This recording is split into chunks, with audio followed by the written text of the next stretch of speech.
Well, let's go to Christine, who's on the line in Boston, Massachusetts. Christine, you're on the Ken Coleman Show. Hi, Ken. How are you? I am living the dream, Christine. How are you? I'm doing great. Good. How can I help? Well, I'm calling because I'm trying to figure out what's next for me. For the last 10 years, I was my mom's caregiver. She recently passed away. I'm sorry. And in those 10 years, I put me on the shelf.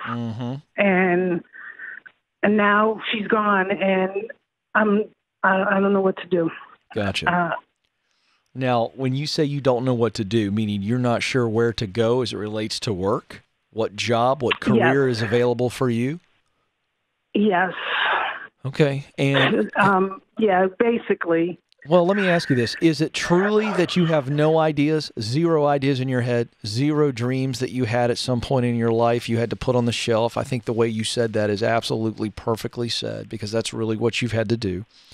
But I just wonder if there weren't some dreams at some point, if there weren't subject matters, if there weren't tasks or functions or roles that you played early on, or you dreamed about playing, but life threw you a different path and you never got to that. Is that your case? You have zero idea, or you have some ideas, but you're terrified and scared, or you really don't know where to start? I need to know where you really are in this moment.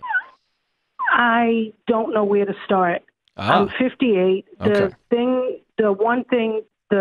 are a couple of things that I always dreamed about doing, but I never did. And now I'm too old. No. I always wanted to be a park. I already researched it. I always wanted to be a park ranger. Okay. And 58 is too old to be a park ranger. They told you that. I think 38 is the age limit. Oh, okay. All right. So you got me on a technicality. But here's what I'm saying, Christine, it's not too late for you to do work that you love. Okay. Come on now. I want you to hear what I just said. You're right. No. Thank you. No, all right. I know that. Good. Right now, I'm just trying to find out. All right, good. No, we just needed that is. I know, but we needed to set that in stone first, because I think you have some ideas. For instance, let's just play out this park ranger thing. What about, I want you to identify quickly, just boom, boom, boom, boom, boom. What are the functions, the type of work, the environments that a park ranger does that really attract you? Because I think we can find some similar work and find some ties to the work of a park ranger. So what are the things that stand out to you? You go, that's what I would love about being a park ranger. Go. Being outside, being in the woods, or being in nature, and helping people. Those are the top three things that popped into my head. All right. Well, so outside and nature is the same thing. All right. So we got you in nature. So that's one. Now, how does a park ranger help people in your mind? You're attracted to how park rangers help. What specifically draws you in the most? How? That's a good question. Being a park ranger, what draws me in? It's more about being in the woods, and even though you're, how do I say this? Even though you're still independent.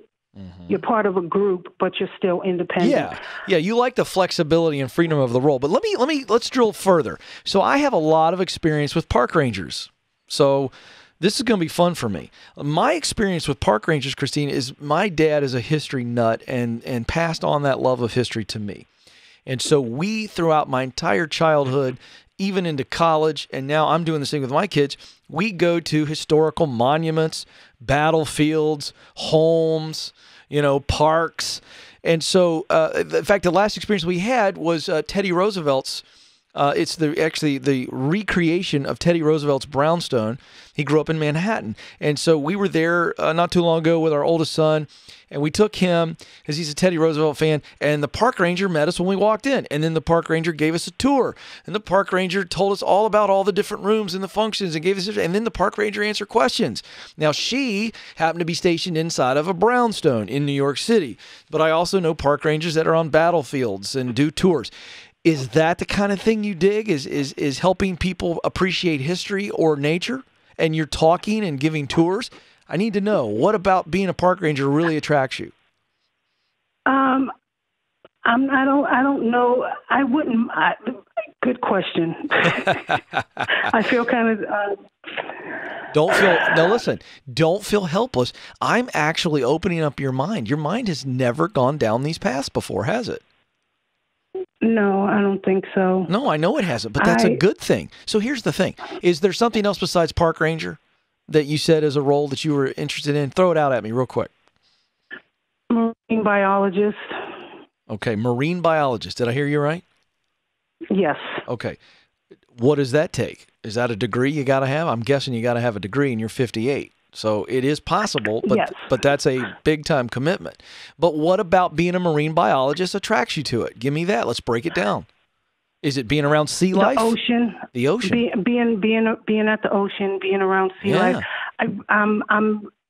One of the things that I don't know if I'm passionate about it, but that I'm really concerned with is taking care of our oceans. Boom. And taking care of sea life. Pause. Now, that's a complete tie to the first answer you gave me, which is park ranger. So can you become a marine biologist at 58? It is possible. It's a lot of schooling and all that kind of stuff. But the real issue is it the title? See, a lot of folks get hung up on this, Christine. I don't think it matters if you're a marine biologist by title and by function. I don't think it matters that much that you're a park ranger by title or by function. What I think matters to you is the area and the work that is associated with those two positions. So here's what I need to know. How much money do you need to make to be very comfortable? I don't know, $40,000, $50,000 a year. I promise you, Christine, that you can find a job making $40,000 to $50,000 being involved in wildlife preservation, parks and recreations, the National Wildlife, foundations and parks and services, working for the United States government in Boston. I was up in Boston not too long ago. It was about a year ago, wasn't it, Joe? We did a SMART conference. And Dave Ramsey and I, Christine, we went and toured all around Boston. And they got all kinds of historical and park services and all kinds of stuff. There's also, you live in an area where there's lots of environmental agencies or foundations or nonprofits or government services, whether it be federal or state or local. There might be I know there's private companies that are out there doing things with the wildlife and with sea life or whatever. So here's the point. You have to stop thinking so hard and just start acting. And what I mean by acting is I want you researching all the different jobs, all the different places that are offering these opportunities for you to do what you just described to me. Forget park ranger title. Forget marine biologist title. Let's just talk about being in those areas, doing that kind of work, which is a part of the bigger picture. They need people like Christine who are passionate and who can do what you can offer. And you have skills, you have talent, and you have passion, and you can get in either one of those fields. So go research. Your homework assignment for the next week is to find all the different positions that would be available in those areas in your area. How much money do those positions pay? What qualifications would you need to get? Or are you already qualified for some of these entry-level positions? Maybe you're a greeter or some type of, person like that. You make a 40 grand doing, times a welcome center or working at a walk. I don't know. You can find out. This is not difficult information to get. This is how we get more and more information. And I think we've done the discovery. We know what you want to do. I don't think there's you weren't unclear at all. You're as clear as you can be. You just have to do more research so that you can figure out what is it going to take for me to get there.